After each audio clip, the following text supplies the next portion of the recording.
उत्तराखंड में पहली बार हो रहे विश्व आयुर्वेद कांग्रेस एवं आरोग्य एक्सपो का आयोजन हो रहा है। देहरादून परेड ग्राउंड में आयोजित हो रहे सम्मेलन का मुख्यमंत्री पुष्कर सिंह धामी और केंद्रीय आयुष मंत्री प्रताप सिंह जाधव सम्मेलन में शुभारंभ किया।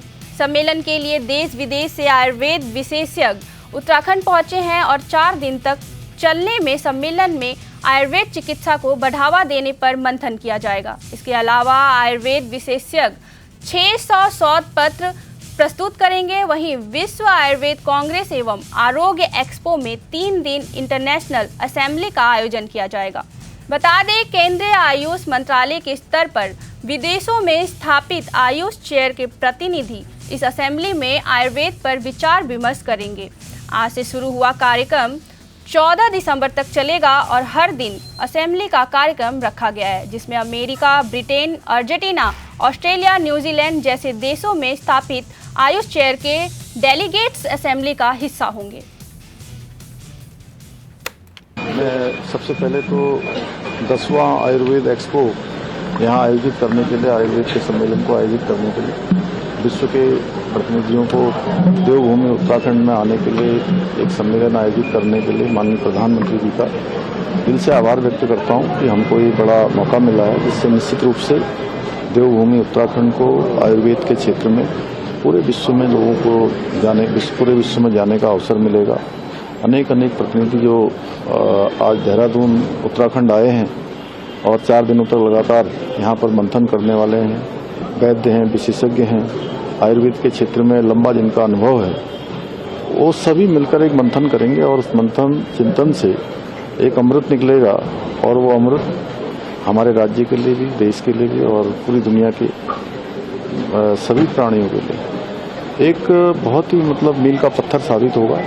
मैं इस सम्मेलन की सफलता के लिए सबको शुभकामनाएं देता हूँ, बधाई देता हूँ, क्योंकि ये योग की भूमि है, आयुष की भूमि है और हमारे राज्य के अंदर अनेक वनस्पतियाँ हैं जिनके हिंदी नाम है, जैसे एक किरमोड़ा नाम मैंने अभी कहा था।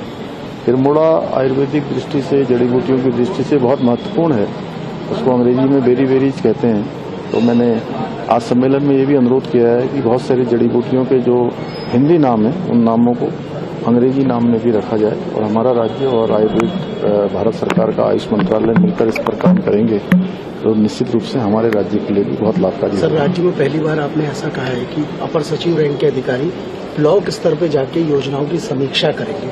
क्या ग्राउंड लेवल पे जो काम हो रहा है वो सामने आ पाएगा? देखिए, 2 दिन तक जाएंगे। राज्य सरकार की, भारत सरकार की, माननीय प्रधानमंत्री जी की बहुत सारी फ्लैगशिप प्रोग्राम है। हमारे 6 महीने में माननीय प्रधानमंत्री जी के साथ मुख्यमंत्री सम्मेलन होते हैं, अनेक विषय होते हैं, राज्य की अनेक योजनाएं चल रही हैं। उन योजनाओं का लाभ जिन पात्र व्यक्तियों को मिलना चाहिए, जरूरतमंदों को मिलना चाहिए, मिल रहा है कि नहीं मिल रहा है, समय पर जो योजनाएं पूरी होनी चाहिए उनमें कहीं विलंब तो नहीं हो रहा है, उनमें गुणवत्ता ठीक है कि नहीं है, हर प्रकार से लोग जन सहभाग करके योजनाओं को आगे बढ़ा रहे हैं कि नहीं बढ़ा रहे हैं। तो ये सब समीक्षाएं हमारे अपर सचिव और सचिव स्तर के लोग जब जाएंगे तो उसकी अच्छी समीक्षा होगी और उसके अच्छे परिणाम आएंगे। सर, आखिरी सवाल, भू कानून पे कल मुख्य सचिव ने सचिवों से भी सुझाव मांगे हैं। सुभाष कुमार कमेटी के सुझाव भी लिए जा रहे हैं एक सशक्त भू कानून की ओर, अब जो आपने निर्देश दिए नहीं, सभी की सहभागिता से, सभी स्टेक होल्डर से, राज्यवासियों की भावना, उनके सुझाव से एक सशक्त भू कानून लाएंगे जो राज्य की मूल स्वरूप को किसी भी कीमत पर बिगड़ने नहीं देगा। उसी की तैयारी होगी।